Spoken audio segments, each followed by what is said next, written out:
Have you ever been the punchline of a joke you didn't sign up for? The kind where everyone laughs, but deep down you feel your heart twist just a little? Let me ask you this.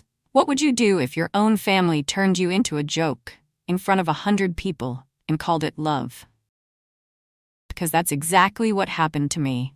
The night started like any other rehearsal dinner. String lights, overpriced wine, and a room full of people pretending they weren't judging each other. I was sitting there, trying to blend in, wearing the only dress that still made me feel like I had my life together. Navy blue. Safe. Polite. The same one I wore to my book launch 2 years ago. My cousin Carrie McKnight, Miss Perfect Teeth and Even More Perfect Life, was buzzing from table to table like a human Pinterest board. Her makeup, flawless. Her laugh loud enough to make you feel like you're missing a joke even when you're not. Next to me, my sister Amanda sipped her cocktail without saying a word. She didn't have to. One look said everything. You should have stayed home. Then Carrie stood up with her champagne glass. You know that moment when a room gets just quiet enough to feel dangerous? Yeah. That. She smiled like she was about to bless us with wisdom from Mount Wedding, tapped her glass twice and said, I just want to take a moment to thank everyone for being here tonight, especially my favorite cousin, Helen. Heads turned, forks paused. My stomach did that weird flip it does when something's not quite right. She's our forever writer, the girl with the biggest heart and the strongest opinions, the single one who always brings the best stories, even if she never brings a date. Laughter. Real, actual laughter. Someone whistled. Someone else said, oop. I smiled. That kind of smile you fake so well your cheeks hurt. My fingers tightened around my glass, and I kept smiling. Because what else do you do? Cry in a cocktail napkin? Amanda leaned in and whispered, Don't let her get to you. But it already had, and Carrie wasn't done. She added, We're keeping a chair open near the dessert table for Helen, right next to the chocolate fountain. Because if you can't find a man, at least you can find a truffle, am I right? More laughter. Louder this time. Even Peggy, our aunt with a permanent frown, managed to chuckle. I looked down at my plate, wishing it would swallow me whole. And that's when it happened. Spencer Shaw, Carrie's best man, stood up from the far end of the table. Tall, quiet, wearing a dark gray suit and a look that said he'd seen enough. He cleared his throat and lifted his glass. And in that moment, the entire room shifted. You ever feel a storm coming before the first crack of thunder? Because when Spencer spoke, I knew something was about to change. And not just for Carrie. For me. Spencer didn't raise his voice. He didn't need to. He just stood there, tall and still, with his glass held up and his gaze steady, like he was looking through all the noise and straight into the truth. The room got quiet, not out of respect, but confusion. People weren't sure if this was part of the plan or some impromptu damage control. Before we dive into desserts, he said, his voice calm and even, I just want to say a few things. Carrie's smile froze, like someone had just told her the spotlight had to be shared. Spencer looked across the room, then down at the table, and then he looked at me. Not a glance. Not a passing look. A moment. I've only met Helen Bradford twice, he began. The first time, she corrected a waiter on the difference between sparkling and champagne without even looking up from her book. The second time, she said something I still think about to this day. My throat tightened. I hadn't said much to Spencer when we met, just small talk. Maybe even less than that. She said, Most people aren't cruel, they're just lazy with other people's hearts. Silence. Not fake, polite silence. The kind that stretches across a room and presses into every rib cage. Spencer took a slow breath. That line, it hit me, because it's true. We let our words become weapons when we stop thinking about where they land. And tonight, I watched someone get turned into a punchline. A good one, apparently. Got laughs, got claps, got an open chair by the chocolate fountain. He didn't look at Carrie. He didn't have to. People knew. And for the first time that evening, the laughter felt sour.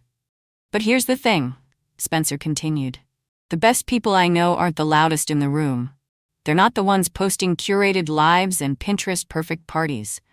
They're the ones who carry their own pain quietly while helping others breathe through theirs. He turned back to me again. This time, his voice softened. I don't know Helen well. But I know courage when I see it, and I know grace.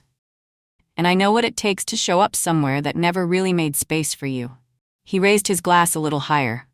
So here's to the people who show up anyway, who sit at tables where they're not always welcomed with kindness, who laugh off wounds that aren't funny, who choose dignity over drama, and who remind the rest of us what actual strength looks like. A pause. Here's to Helen. I didn't breathe. I couldn't. My ears buzzed, my face felt hot, but for the first time all night, I didn't feel invisible. I felt seen. Someone clapped, quietly at first, then someone else, and then a few more joined in, not loud, but real.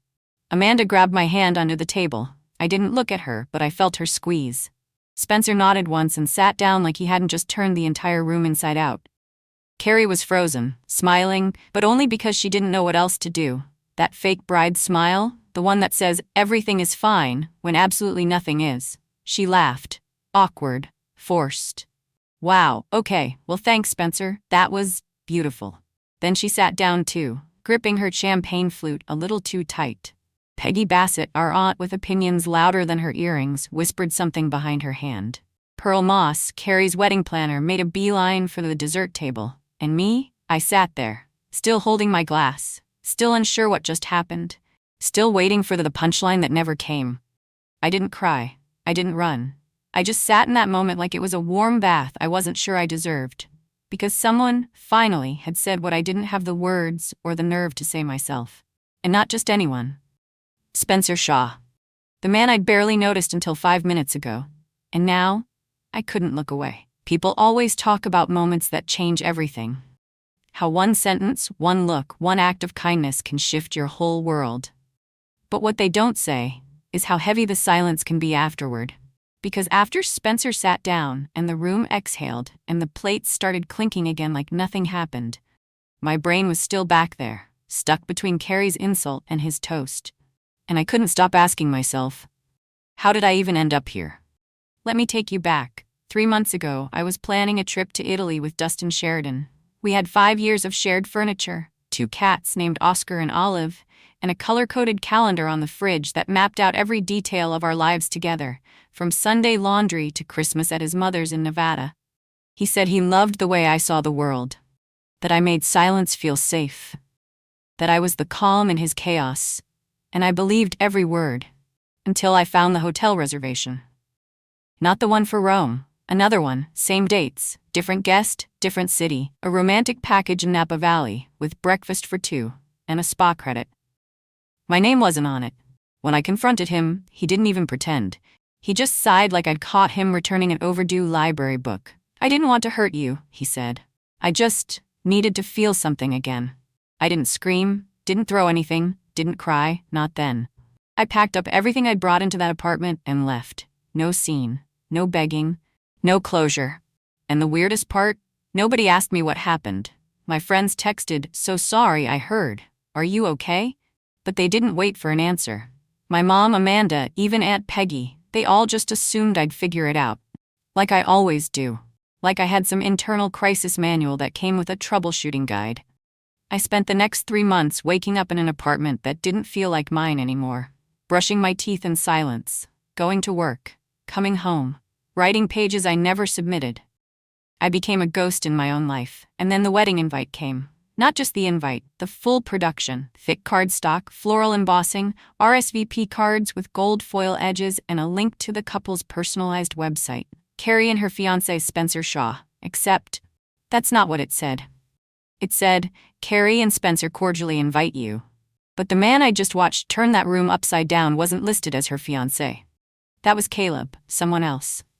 Someone I did remember from a few Thanksgivings ago. I remembered his voice, his grin, the way he kept quoting Friends like it made him charming. Not Spencer. So I called Amanda. "Who's Spencer Shaw?" I asked. "The best man," she said. "Why?" No reason. I almost didn't RSVP. I almost deleted the email. But then Amanda texted, "You should come, it might help you feel normal again. Wear something bright for once." I didn't reply. But a week later I clicked attending. Not because I was excited. Not because I wanted to face Carrie's sugar-coated cruelty again, but because I was tired of feeling invisible. And sometimes, the only way to move forward is to walk straight into the room that scares you the most. So I showed up, in navy blue, of course, And the moment I stepped into the rehearsal dinner, I felt it. The unspoken spotlight. Like everyone had already written a version of my story without bothering to ask me what really happened. Helen, the quiet cousin. The sad one. The single one. The one who let Dustin slip away. Nobody knew what really happened. They didn't ask. Instead, they greeted me with that weird mix of sympathy and surprise, like I was a museum exhibit that hadn't been on display in a while. I hugged my mom, smiled at Pearl Moss, the planner I hadn't seen since Ivy's wedding, nodded at Aunt Peggy, who leaned in and whispered, "It's so good to see you out." Out. Like I'd been in hiding. Maybe I had. And through all of it, every step, every fake smile, every comment, I kept telling myself the same three things. Don't react, don't drink too much, leave early. But that plan went up in flames the second Carrie tapped her glass and turned me into a joke. And now, here I was, sitting in the aftermath of a speech that should have crushed me, but didn't. Because of him. Because Spencer Shaw decided that night didn't belong to her alone. And for the first time in months, I wasn't thinking about Dustin. I wasn't thinking about the hotel reservation or the echo of his apology. I was thinking about Spencer's eyes, his voice, the way he said my name like it mattered. Like I mattered. And it scared me, because when you've been hurt like that, kindness feels suspicious. But still something inside me had shifted. Not a big shift, just a flicker. Like when the power comes back on and the light doesn't blind you. It just reminds you that you've been sitting in the dark for too long. I don't remember standing up. I don't remember what song was playing or who asked me if I wanted dessert. All I know is that one moment I was sitting at a table surrounded by people who only knew how to laugh at the old version of me. And the next, I was outside under a sky scattered with stars, trying to breathe like the world wasn't spinning in reverse. The air smelled like roses and birch sugar. A string of fairy lights zigzagged across the vineyard courtyard, swaying just slightly in the breeze. I wrapped my arms around myself, not because I was cold, but because it felt like the only thing keeping me from falling apart. That's when I heard footsteps. Slow. Intentional. And then his voice. "Do you want company?" Spencer. He stood a few feet away, hands in his pockets, like he didn't want to invade my space unless I invited him in. I didn't answer right away. He waited. Finally I said, "You've got guts." He smiled. "I've been told that, not always as a compliment." I turned to face him. "What you did back there, you didn't have to." "I know. So why'd you?" He shrugged, but it wasn't careless. More like he was still working through the answer himself. Because it felt like the right thing to do. And because I know what it's like to sit in a room full of people and feel like the walls are closing in. That hit harder than I expected. We stood in silence for a few seconds. Then he motioned to the bench near the edge of the courtyard. "Wanna sit?" I hesitated, then nodded. We sat side by side, maybe 2 feet of space between us, but it felt loaded. Not with tension. With possibility. The kind that could either open a door or slam it shut, depending on what came next. "I read your short story," he said suddenly. I blinked. "What?" "Amanda sent it to me last year. The one about the woman who gets ghosted by her fiancé at the airport, then meets a stranger during a flight delay." I turned to him stunned. "You read Terminal B?" He nodded. "Twice. That ending wrecked me." I couldn't help but laugh. It slipped out like air from a balloon. "You're serious?" He nodded again, more slowly this time. I remember this one line. The main character says, "Sometimes we're not mourning the person. We're mourning the version of ourselves we became when we loved them." That stuck with me.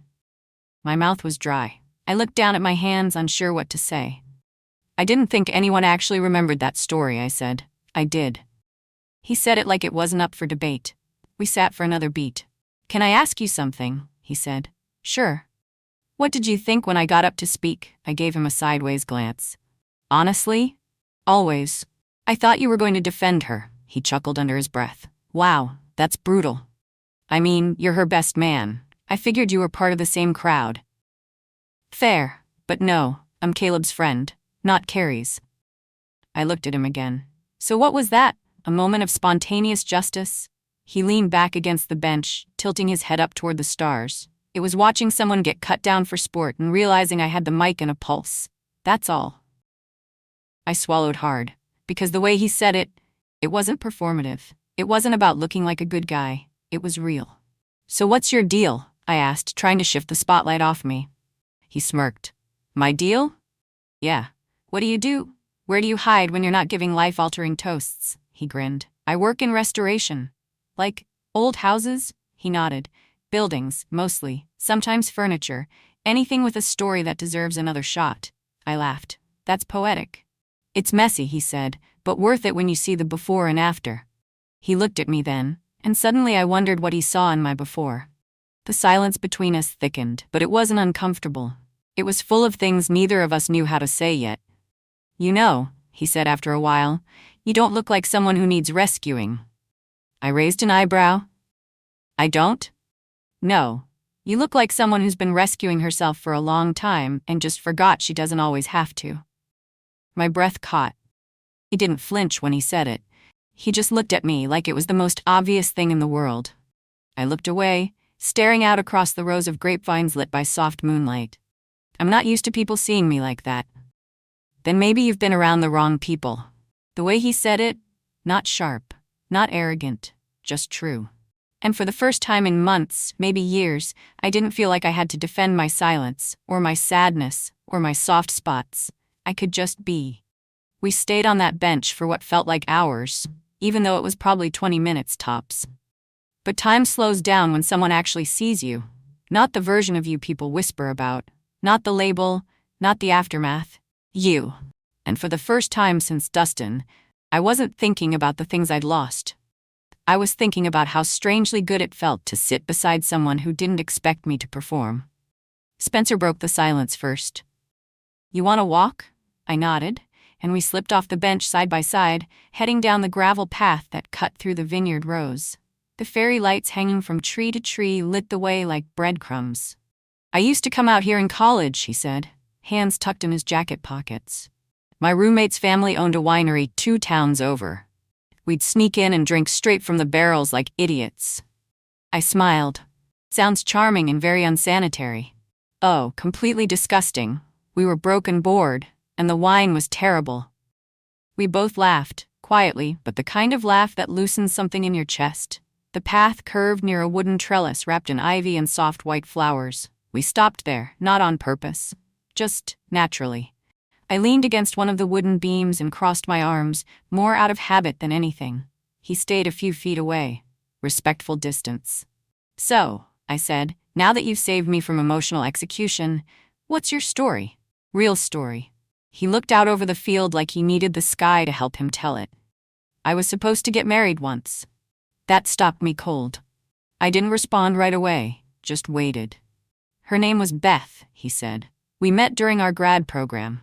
She was the kind of person who had everything figured out. Career, 5-year plan, goals for what our retirement would look like, and we weren't even 30. "What happened?" I asked gently. "She figured out I wasn't part of the plan anymore." I winced. "Ouch." He smiled, but it didn't reach his eyes. No cheating, no dramatic ending. Just one day, she looked at me and said, "I think I love the idea of you more than I love you." I blinked. "She actually said that?" "Word for word." "Damn." "Yeah." We stood in silence again, but this time, it wasn't sad.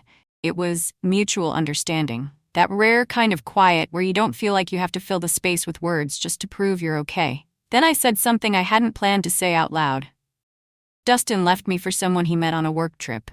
Spencer's brow furrowed. "I'm sorry." "Don't be." He said he felt dead inside, that our relationship was too quiet, that he needed spark. Spencer looked at me like he already knew what I was going to say next. "And the worst part?" I continued. "I believed him. I thought maybe I was the problem, that maybe I'd forgotten how to be exciting, maybe my softness had turned into something forgettable." He stepped closer. "Can I say something you might not believe right now?" I nodded. "There's nothing forgettable about you." My chest tightened. I looked away before my eyes betrayed me. He added, "And softness? That's not a flaw. That's survival, especially when the world keeps trying to harden you." Something about the way he said it, like he knew. Like he wasn't trying to impress me or fix me. He was just telling the truth. I looked back at him. "Why are you like this?" He raised an eyebrow. "Like what?" "Like you see things. You listen. You notice." He smiled. "Because I've had to rebuild myself a few times. You get good at paying attention when you've been on the floor enough. That hit deeper than I expected. I stepped off the trellis post and walked past him a little, staring out at the rows of vines under the soft glow of vineyard lights. Then I said it, the thing I'd been carrying for months, the thing I'd told no one. I thought I was over him, Dustin. But tonight made me realize, maybe I haven't even started healing. Maybe I just got good at hiding the damage. He didn't move, he didn't try to touch me or offer a quote or say you'll be okay. He just said, then let tonight be the beginning. I closed my eyes for a second, let the words settle. The beginning. Not the end of something, but the start of something new. I turned to face him again. I don't know what this is, I said, motioning between us. I'm not good at jumping into things. I'm not asking you to, he said quickly. I'm just here, no agenda, no timeline, no pressure.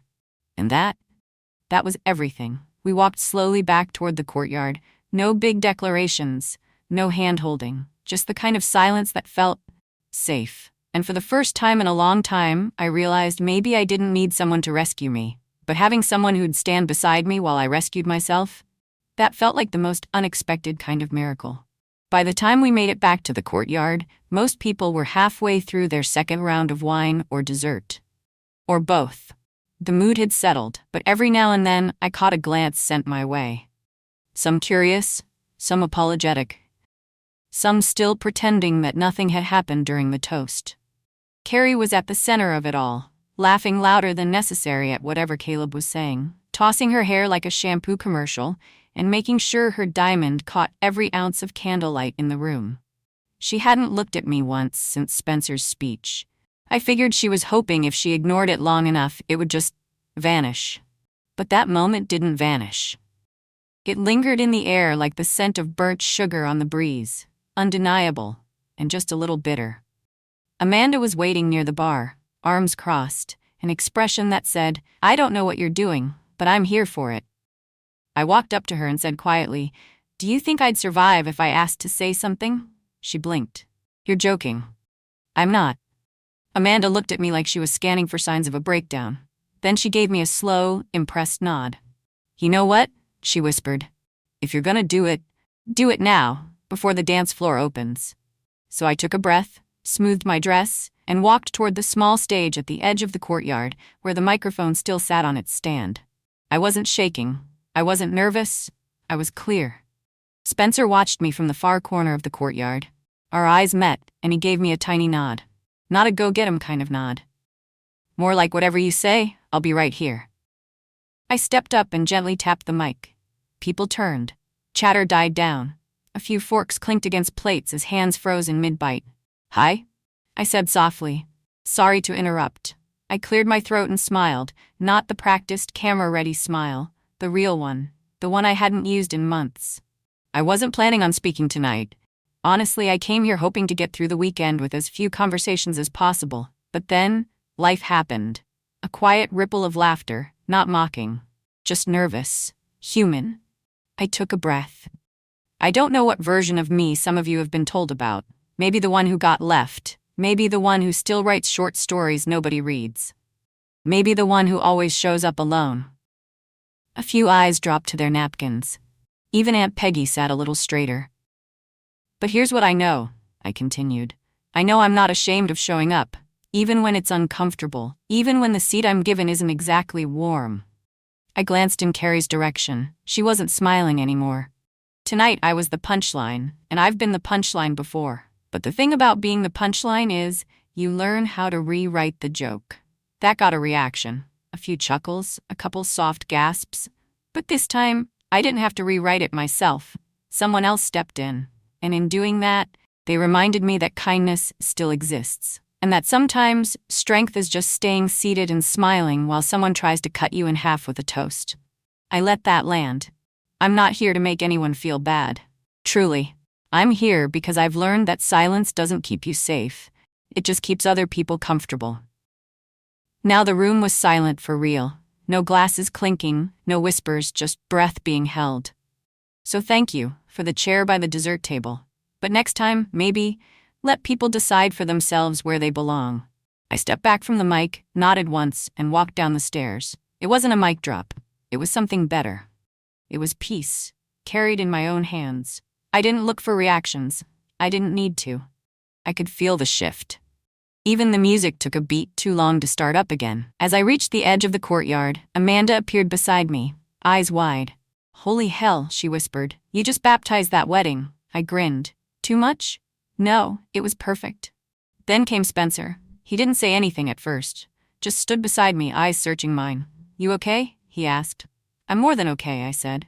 "I feel light." We stood there, just on the edge of the reception, the music behind us swelling into the first dance. And then Spencer said, "That was the most honest thing I've heard at a wedding in my entire life." I raised an eyebrow. "You go to a lot of weddings?" He laughed. "More than I should. I've restored enough old barns and vineyards to end up on way too many guest lists." "Well," I said, "thanks for staying on mine." He tilted his head. "So what now?" I looked up at the stars, then back at him. "I don't know, but I think I'm ready to stop writing myself as the side character." "Good," he said, "because I was hoping to read the next chapter." We didn't kiss. Not yet, but as we walked side by side back toward the vineyard path lit by golden light and second chances, I knew something had shifted. Not just in how they saw me, but in how I saw me. The funny thing about power? It's not loud. It doesn't show up wearing glitter or screaming over a microphone. Real power is quiet. It walks back into a room after being humiliated and stands taller. Smiles easier. Speaks truth with a calm voice and no need to ask permission. That night, I didn't become a new person. I didn't erase the parts of me that were still healing. I just stopped hiding them. After my little speech, Carrie kept her distance. She danced. She posed for pictures. She laughed too loudly, as if trying to drown out the memory of what I said with another round of "Ain't no mountain high enough." And maybe to everyone else, the wedding moved on like nothing happened. But I saw it. The shift. The way Aunt Peggy didn't make another comment about my clothes. The way Pearl Moss started a sentence with, "That Helen has a real way with words." The way Caleb gave me a small, grateful nod as he passed with 2 glasses of champagne. Even Amanda, who'd spent most of her adult life thinking I'd grown too passive, looked at me with something like respect. But the moment that stayed with me happened quietly. Right before the end of the night. I was walking toward the parking lot to get some air when I felt someone catch up to me. It was Carrie, hair frizzed from the dance floor, heels in one hand, a smile that didn't quite know where to land. She said, "You kinda stole the show." I smiled. "I didn't mean to." "I know," she said, then added, "But maybe someone needed to." She didn't say sorry. She didn't have to. We both knew what happened. And sometimes, the most powerful revenge is letting people sit in what they created, while you walk away lighter. Spencer found me near my car. He had taken off his jacket, loosened his tie. The vineyard behind him glowed with the last few lights strung across the path. "Leaving?" he asked. I nodded. "Yeah, it's late, and I already gave the most dramatic speech of the night." He grinned. "That speech, Helen, that wasn't drama. That was a masterclass." I laughed softly. "Thanks for everything." He stepped a little closer. "I meant what I said, about the story you told in Terminal B, about your voice." Then he handed me something. A small black notebook. Leather-bound. Simple. "I saw it in this bookstore in Oregon last month," he said. "Bought it, no idea why. Now I do." I opened the front cover. On the inside page he'd written, "Rewrite it your way. Don't shrink. Not anymore. S." I closed the notebook gently, clutched it to my chest, looked up at him. "You're full of surprises, Spencer Shaw. And you," he said, "are just getting started." He didn't kiss me. Not that night, because the night didn't need a kiss. It needed closure. It needed breath. It needed truth. So instead, he leaned in and whispered, "See you soon, Helen Bradford." And I believed him. 3 weeks later, I published my first essay in nearly a year. It was about love, resilience, and what happens when women stop apologizing for taking up space. It got picked up, shared, quoted. The comments section was full of people saying, "This is what I needed to hear. This feels like me. Thank you for writing what I couldn't say out loud." And in that moment, I realized I wasn't writing for validation anymore. I was writing from freedom. 2 months later, I saw Carrie at Amanda's baby shower. She hugged me. No sarcasm, no side-eye, just a quick squeeze and a smile that finally felt real. We didn't talk about the toast. We didn't need to. She knew. I knew. Some stories don't need sequels, just endings that teach. And Spencer? Well, he never disappeared.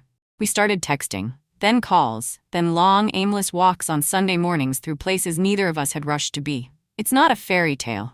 There's no glass slipper or epic kiss in the rain, but it's something better. It's honest, steady, growing.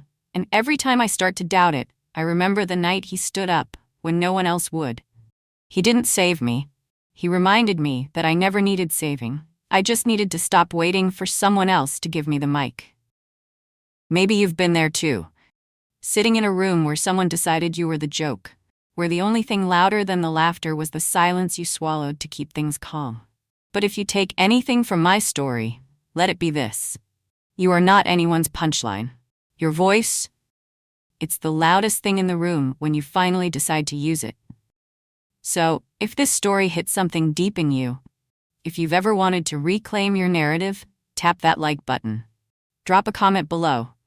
What would you have done in my shoes? And don't forget to subscribe because there are more real stories coming your way about healing, revenge, and quiet power that speaks louder than any mic drop. Thanks for listening. I'll see you in the next one.